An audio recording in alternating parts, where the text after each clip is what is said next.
Hey, what is up, guys? Spastic here. Today, I thought that I could maybe help you guys race the Goliath. So, in Forza Horizon 3, you probably know that the Goliath lap is like a 28-mile track, and basically you get a ton of money and stuff if you do it. But it takes about maybe 10 minutes for some people to do it. So I was gonna come in here and help you guys do faster. With this like strategy that I'm about to show you guys, I can get pretty consistent 9-minute laps because I'm not the best driver, but some of my friends using the same like tips and stuff that I'm about to show you guys do like 840s and stuff. So I'm gonna go ahead and show you that. So first of all, you need to decide which car you want to use. Pretty much anyone would recommend the Centenario right here just because of how much horsepower it has and how much weight it has. So keep in mind that like if you found a car with 1,500 horsepower that only weighed 2,000 pounds, it wouldn't exactly be better because it would kind of like any bump you hit, you'd just fly off the ground, which would not be a good thing. Which happens with that new Porsche, not this one, because as you can see, 3,000 pounds is pretty decent car too. The 959 a lot of people have been trying to use, and it just doesn't work at all.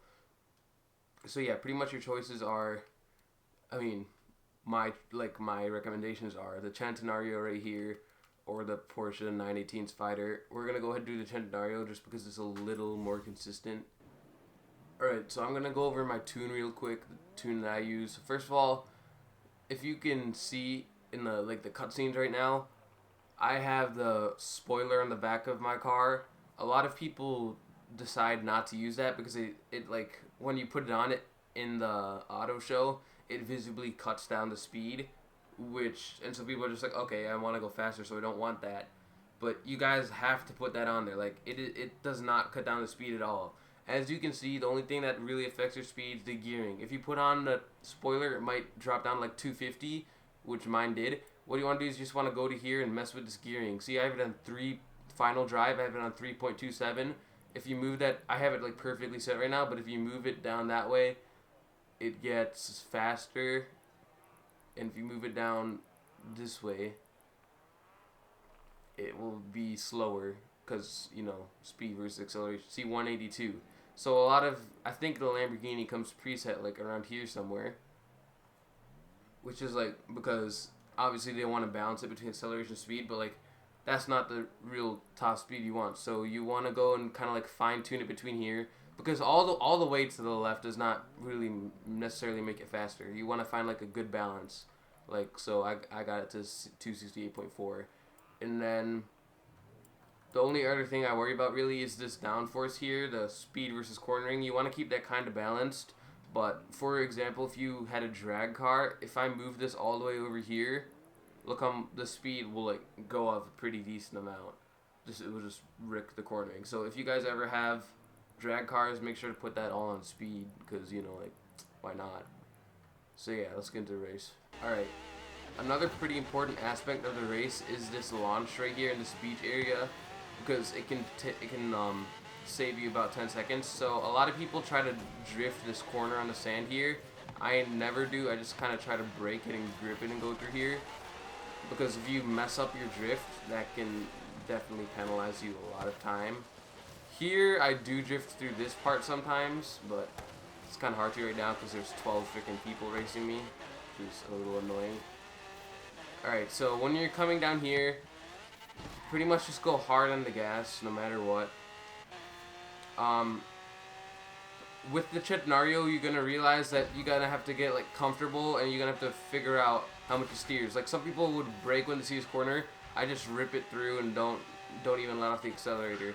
You need to know when you can brake and when you cannot brake. So it's gonna take you a couple times. Like I always lift there. I think you can go hard through there, but like this corner here, you can just go through. This corner that says brake, you can just lift and go through. It's a whole bunch of small stuff like that that's going to get you really fast times. You just got to know when you have to brake and when you can just kind of lift or not brake at all. Alright, you got to be careful of this bridge here though, because if you hit the bridge right there, that can really mess you up. Like some people try to grip straight through there because of basically the whole time we're we're not even braking for red lines. But on that bridge, you gotta be really careful because a lot of people mess up there.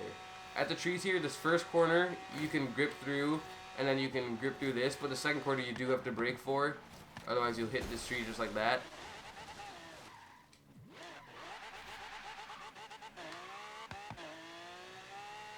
I should have let the cars go past me because I'm not gonna be racing this my fastest. I'm gonna just try to like go slowly and show you guys. We're coming up to like a slalom part where a lot of people brake.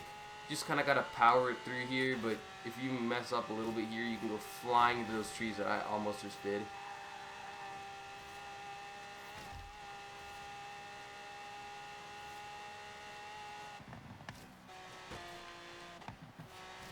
I did not need a brake there, but I just played it safe.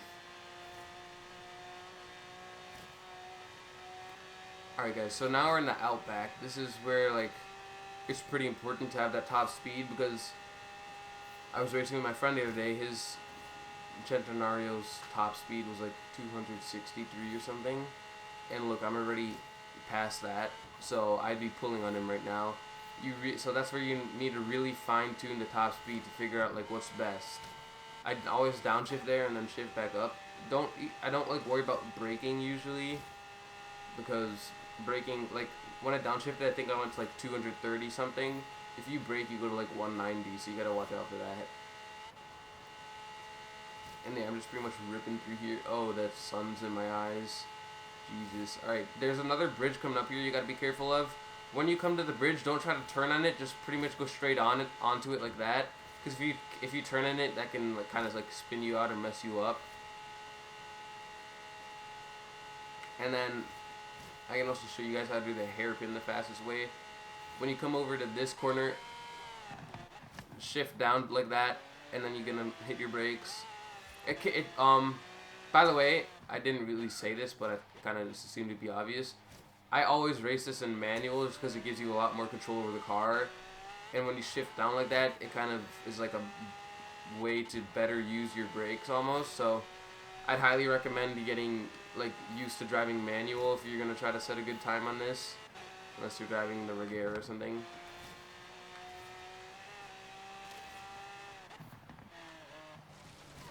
Alright, that checkpoint there, if you guys just saw how like I didn't really hit it, but I still got it.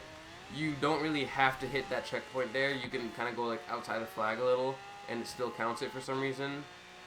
So that's just kind of a thing to make it a little faster. It's not going to make that much of a difference.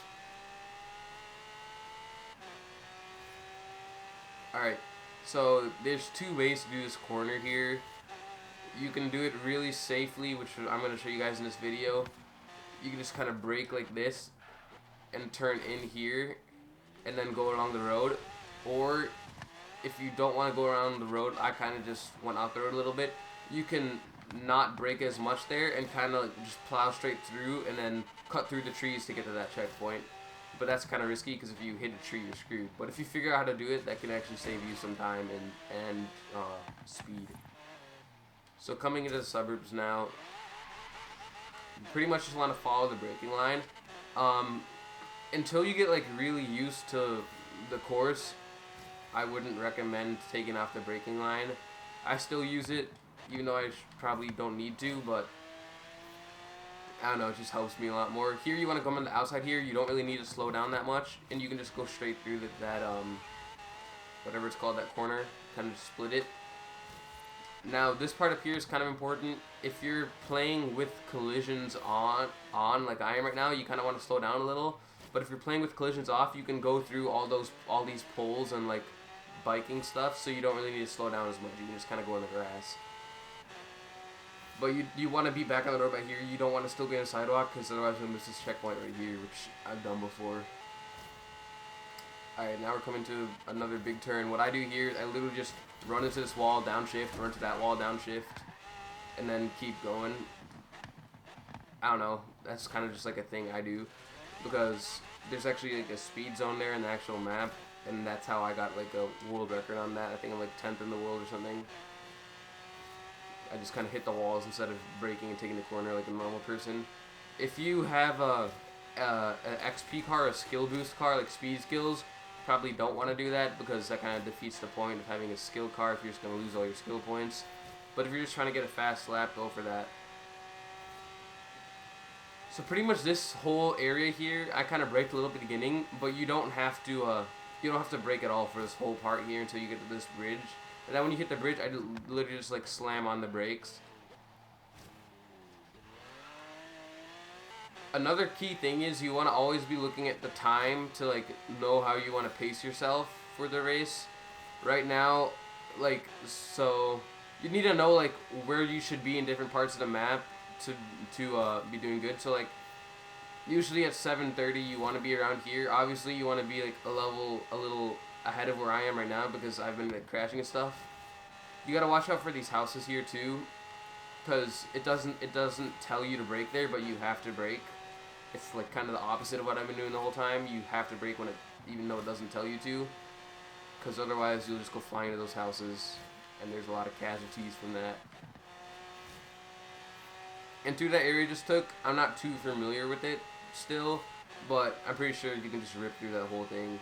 Now entering the beach, you gotta be careful for those rocks right there. A lot of people can like, they don't brake enough and they just beach themselves on those rocks. So you gotta definitely watch out for that. And then the beach, you just kind of want to take it slow. You don't want to outdo yourself and then freaking like crash into one of those pillar things or something. You just kind of gotta like take it slowly, you know, do what you gotta do. And then we're pulling in right at about 9:02. It should be a 9-minute lap because of the staggered starting thing. No, 9:03 lap. My bad. What's that Aguirre doing? Anyways, 9:03 lap, and that's with a couple crashes from showing you guys. I'm gonna be honest, that first crash wasn't really from showing you guys. That was like an actual crash, but yeah, that is what I just explained was probably the best way to like control yourself during a lap, and that's how you're gonna get the best times and results. So hope you guys enjoyed.